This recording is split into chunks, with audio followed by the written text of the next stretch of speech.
Hello friends, नमस्कार मित्रांनो. फुकटचे सल्ले या चॅनलसाठी मी अतुल शिदे आज एक नवीन फुकटचा सल्ला घेऊन.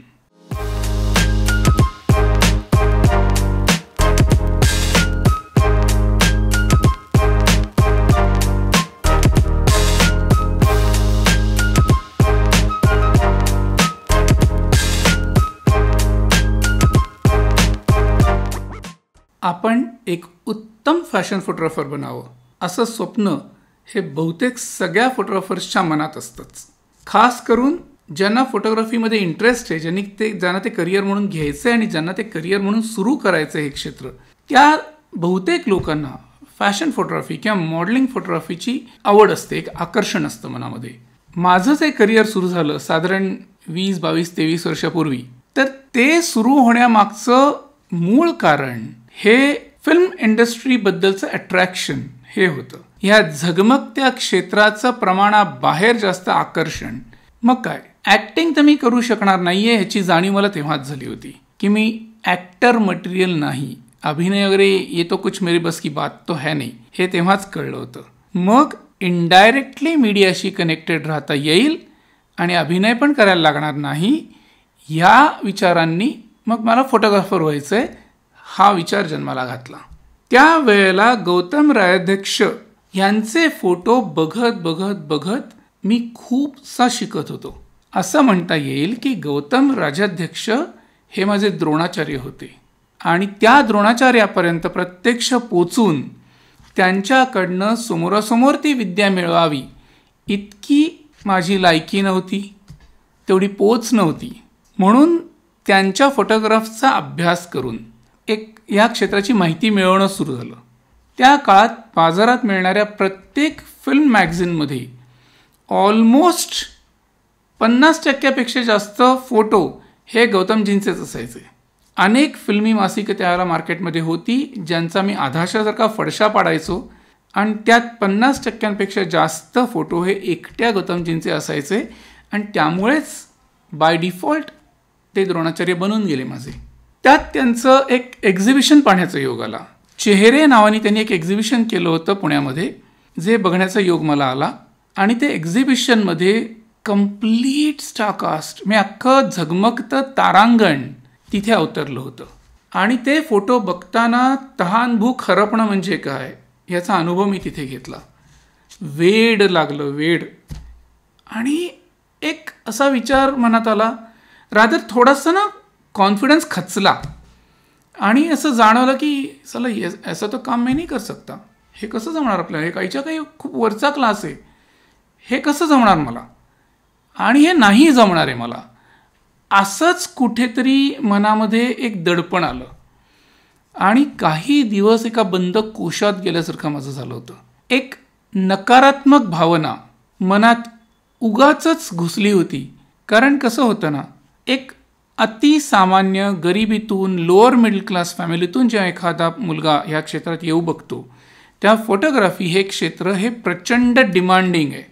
इथे दर 6 महिन्यांनी इथली टेक्नॉलॉजी बदलत असते, दर 6 महिन्यांनी नवीन गोष्टी इथं ॲड होत असतात, दर वर्षाला तुम्ही मागे पडत असता टेक्निकली तुम्ही मागे पडत असता, टेक्नॉलॉजी वाढत पुढे जात असते आणि ती जी रेस असते ना, त्या रेसला आपण पावलं आपली मॅच नाही करू शकत.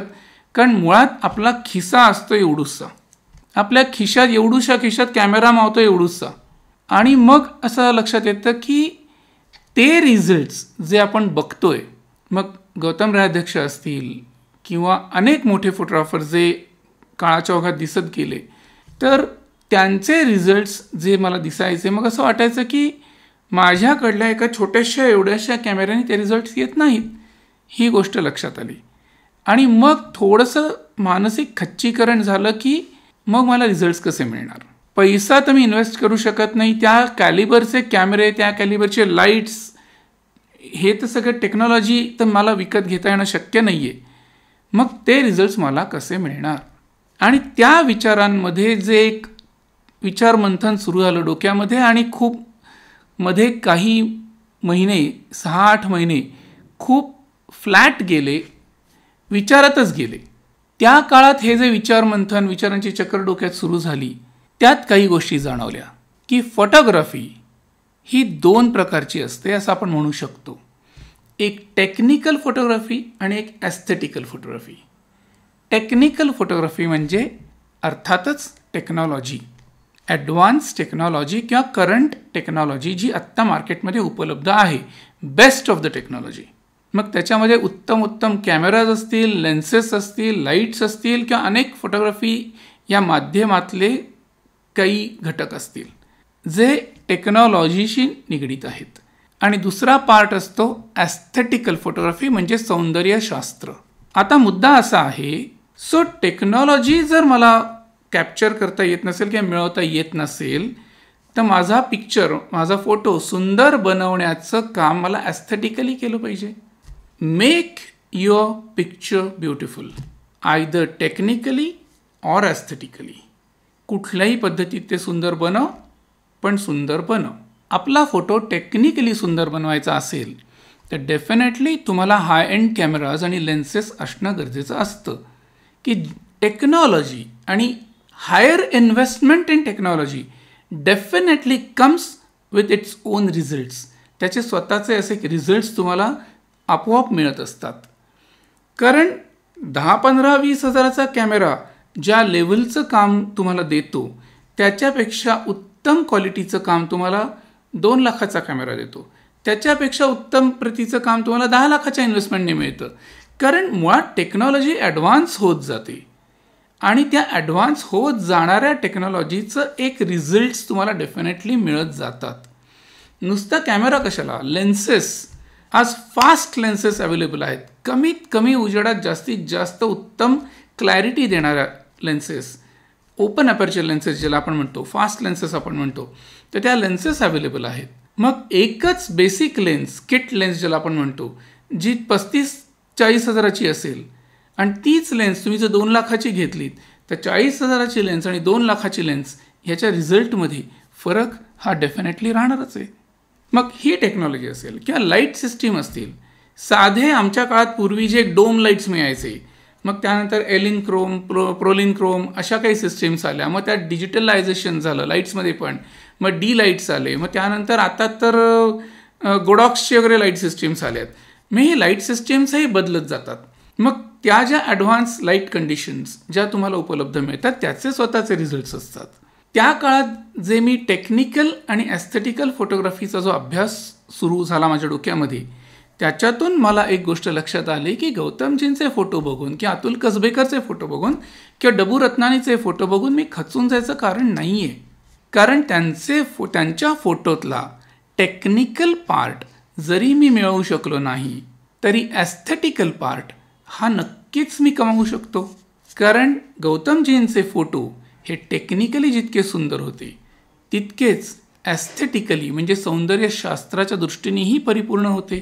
त्यामुळे जर टेक्निकली ह्या पार्ट हे मला जमणार नाही आहे किंवा हे माझ्याकडे नाही आहे म्हणून मला हे जमणार नाही आहे असं म्हणून रडण्यापेक्षा त्यांच्या ॲस्थेटिकल पार्टकडे लक्ष दिलं आणि हे तर मी नक्कीच करू शकतो ह्याचा अभ्यास सुरू केला तर डेफिनेटली माझ्या पिक्चर क्वालिटीमध्ये फरक पडणार आहे हे मला जाणवलं.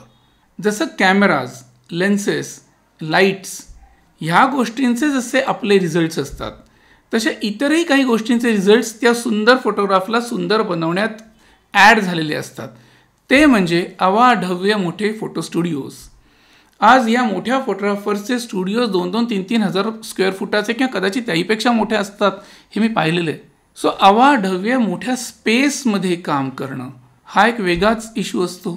आज कॅमेरा टू मॉडेल डिस्टन्स, आज model to background distance, model to light distance, हे कमी जास्त होत गेलं तर मिळणारे रिझल्ट्स हे डेफिनेटली वेगळे दिसायला लागतात.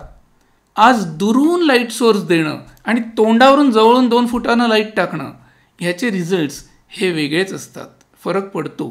तर मॉडेलवर केलेलं लाईटिंग हे बाय डिफॉल्ट बॅकग्राऊंडवर लीक होऊन त्याची डेप्थ मारली जाणं हे प्रकार छोट्या स्टुडिओजमधनं घडतात आणि माझा स्टुडिओ तसाच होता.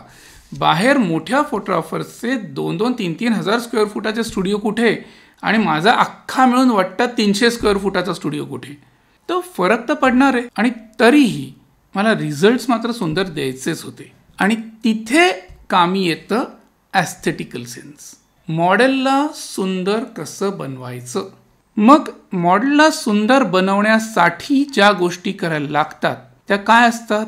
तर मॉडेल्सकडनं मूड्स कसे काढून घ्यायचे, एक्सप्रेशन्स कशी काढून घ्यायची, बॉडी लँग्वेज म्हणजे काय, ॲटिट्यूड म्हणजे काय, कॅरेक्टर म्हणजे काय, तुम्हाला काय काढून घ्यायचं आहे त्या ॲक्टरकडनं त्याची आधी तुम्हाला माहिती पाहिजे किंवा ते कसं काढायचं हा सेन्स पाहिजे. आणि मुळात जरी मला फोटोग्राफर व्हायचं होतं तरी मग माझ्या लक्षात आलं मला अभिनयाचं ज्ञान असणं गरजेचं आहे. आणि म्हणून व्हायचं होतं फोटोग्राफर.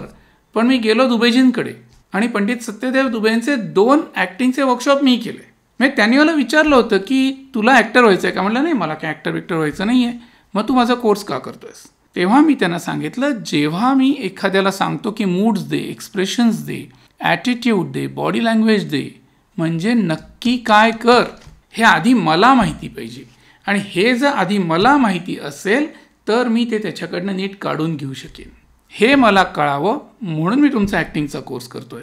जसा हा पार्ट झाला अभिनयाचा किंवा मूड्स आणि एक्सप्रेशन्सचा, तसा पुढला पार्ट येतो कॉस्ट्युम स्टायलिंगचा, पोझिंगचा. आज साड्या किती पद्धतीने नेसता येतात, साडीचे पल्लू किती पद्धतीत खेळवता येतात, दुपट्टे किती पद्धतीत ड्रेप करता येतात, किंवा वेगवेगळे कपडे घातल्यानंतर बदलत जाणाऱ्या बॉडी लँग्वेजेस कशा असायला पाहिजेत, याचा अभ्यास सुरू झाल्यानंतर मला कळलं की ह्याच्यात प्रचंड डिटेलिंग आहे. हे करू अभ्यास थोडा कमी आहे. मग त्याचा एक वेगळाच अभ्यास सुरू झाला. मग फिल्म्स करत असताना मूड लाईटिंगचा अभ्यास दिसला की सीनचा मूड काय आहे, दिवसाचा प्रहर आहे का रात्रीचा प्रहर आहे, आणि शिवाय जो प्रसंग घडतोय त्याच्या मूडनुसार कॅमेरामन लाईटिंग कसं करतोय, वॉर्म लाईट्स आहेत का, व्हाईट लाईट्स आहेत, तो फिल्टर्स वापरतोय का, जिलेटिन्स वापरतोय का, हे सगळे प्रकार सुरू झाले. आणि त्याच्यातून माझ्या लक्षात यायला लागलं की ॲस्थेटिकली मला सौंदर्य कसं आणता येईल. आणि त्याच्यावर जेव्हा मी काम करायला सुरुवात केली त्यावेळेला माझा फोटो किंवा मी काढलेला फोटो हा आपोआपच वेगळा दिसायला लागला आणि निश्चितच चांगला दिसायला लागला. आणि इथेच मात केली गेली टेक्निकली लंगडं असणे किंवा टेक्निकली वीक असणे ह्या गोष्टीवर. आणि ॲस्थेटिकली मी स्वतःला वर उचललं. टेक्निकली जर पैसा टाकून हायर टेक्नॉलॉजी विकत घेण्याचं तुमचं जर ऐपत असेल तर फार सुंदर गोष्ट आहे. त्यात काय अर्थ नाही वगैरे म्हणणार नाही, ते तर महत्त्वाची गोष्ट आहेच. असेल तुमच्याकडे पैसा, असेल तुमची ऐपत, तर निश्चित बेस्ट अँड बेटर टेक्नॉलॉजी तुम्ही विकत घ्या, ज्याचे वेगळे बेनिफिट तुम्हाला नक्की मिळतील. पण ते करून थांबू नका, तर साईड बाय साईड ॲस्थेटिकल सेन्सेस पण डेव्हलप करा. म्हणजे तुमचं पिक्चर हे खऱ्या अर्थाने परिपूर्ण होईल. टेक्निकली अँड ॲस्थेटिकली दोन्ही अर्थाने ते सुंदर होईल.